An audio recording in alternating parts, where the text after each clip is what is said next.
combat tata mon appel mon centre que bakimangiste nyonso il faut toi adhérer na réconciliation. Biso toza bakoka papa Simon Kimbangu. Na kanisi le 26 août 2001 en Kamba to baki biso nyonso que tozali mutu moko to simbana ki na ndaka Nzambe. Batu nyonso balandaki. Papa Simon aye lobi bandeko na ngai batelemisi ngai. Ba mususu baza na Angola, ba mususu baza na Congo Brazzaville. Ba mususu baza na poto biso banso to landaki to yebi message wana. Mais pourquoi les loyo fobo luka bobongola likambo wana? Nous sommes des frères et sœurs. Tokotika la ndenge wana to makila papa Simon Kimbangu to go bundela papa Simon Kimbangu te. To kata kata emi eteni non. Ezali biso bakoka papa Simon Kimbangu to tika biso to zala eloko moko parce que vous nous empêchez de se mettre ensemble. Parce que Moutio Sazonga ko tirer ficelle de son côté pour être tokoyoka na te. Mais tout est éliqué, tokoyoka na kaka réconciliation ezali une obligation to senga comme mikolonios depuis le début de la crise jusqu'à ce jour toujours continuer toujours ko senga réconciliation. Ezali condition munene parce que papa le bina biso nyonso que ce qui bino se poser c'est comme ko sengelo ko na bino ko refuser ngo jamais. Alors bien ceux qui vont vendre bino se sengelo ko moko na koko na bino ko refuser bino ngo jamais. Et ce que total ndenge mokili ngo zo tambla ezaki torote. Alors biso ko kimela lingombe ezalité kimepe na mokili ko zalate. Ça les tous les kimbangus le savent. Mais toujours na biso ko considérer en côté parce que pour des intérêts tout à fait matériels. Mais nous osons croire que cette fois-ci, pour que le centenaire à Papa Djangenda, réconciliation, yango ko sala makaka. Bisonnion surtout côté na kati na Bonzambe. Makambo lo bateke église à 26 ou église à 23. Non, bisonnion tozali mutumoko nous sommes des kimbangistes. Quand on parle de 26 c'est église té. Ezali bato bazali kondima bisonnion tozali loko moko ndenge papa Simon Kiangana lobaki on enkamba. Le 26 août alobi banda na mutakia dite na maman Solange tozali loko moko. Ba image ezali ezate que soki to truquer soki nini image est là. Ezaka ka mauvaise foi ya batu batonga ke to panzana comme ça Satan continue de jubiler parce que maintenant là, ça profite à qui? À Satan cette histoire.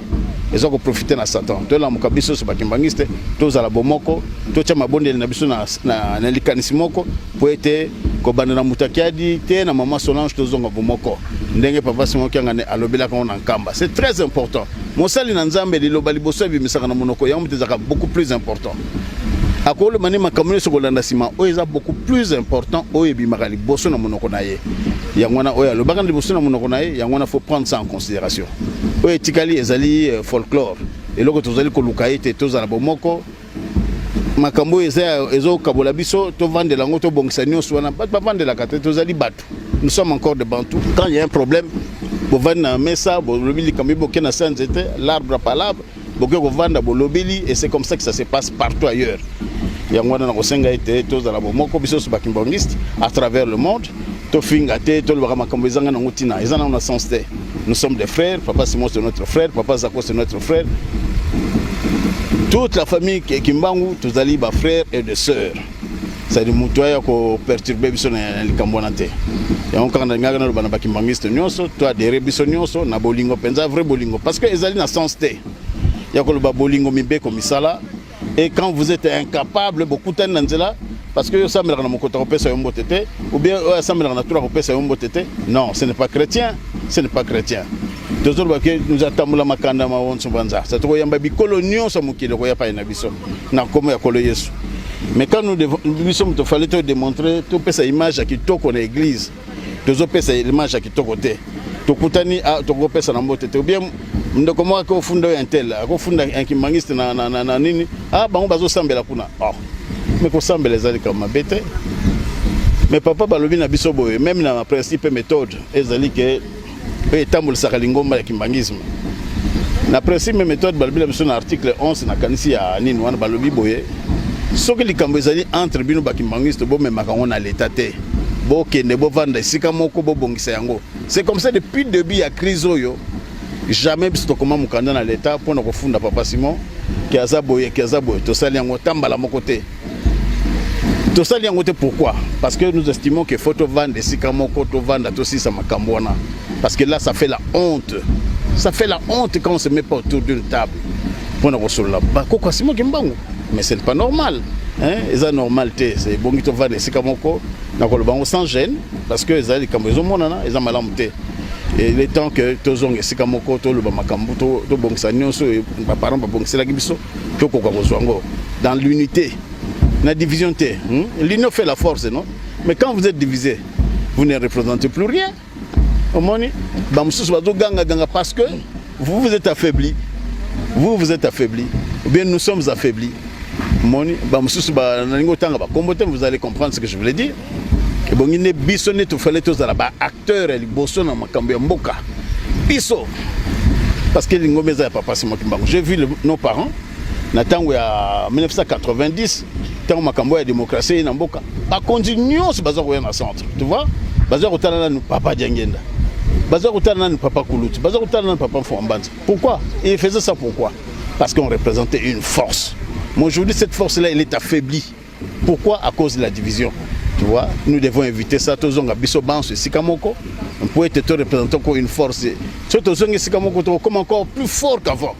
Et on a tout le parce que ça combat avec les Satan. Ça c'est Satan. La division c'est toujours été Satan. Sa division c'est toujours Satan. Et ça œuvre à Satan. Alors pour tout le monde, les Cambona Bissonionso, tu vas de Sikamoko, Balbar Bilamba salité par Sokolona Katandako. Donc comme tababilama na biso salité to kota na kata ndako na kata na famille to bongisi yango to bimi na miso batu makambo se bongi na yango. Oh c'est bambuta l'église ba besoin décision non c'est pas les bambuta l'église. Quand on t'aime ça papa c'est pas les bambuta l'église ba telemisake. Biso to telemisake parce que to yebi kamni to sala kina mokolo wana. Et faut pas changer la donne. To zonga biso no sikamoko et to senga likamu na tata Nzambe na nkolo na papa Simo Kimbangu. Tu vois? Là on sera encore plus fort qu'avant. Mais quand on est dans la division, force a diminué. C'est ça que je voulais dire à ce sujet. Merci papa. Il n'y a pas de problème, merci beaucoup. Petit biso kozonga sima ezali ma bakangaki na mbula eleki na sanza ya octobre na mboka Nkamba basalaki assemblée générale oyo tokolo bakuta ezali assemblée te mais tikaka tolo bango assemblée générale parce que moni assemblée générale ezalaka na banorme na yango basalaki eloko moko oyo ezalaki ke po ete bakoka koétouffe biso tozala lisusu te mpona kosala gestion na kati ya lingomba. Mais ce n'est vraiment pas la gestion qui est plus importante pour nous. Oui, je vais commencer une résolution, soi-disant assemblée en Kamba.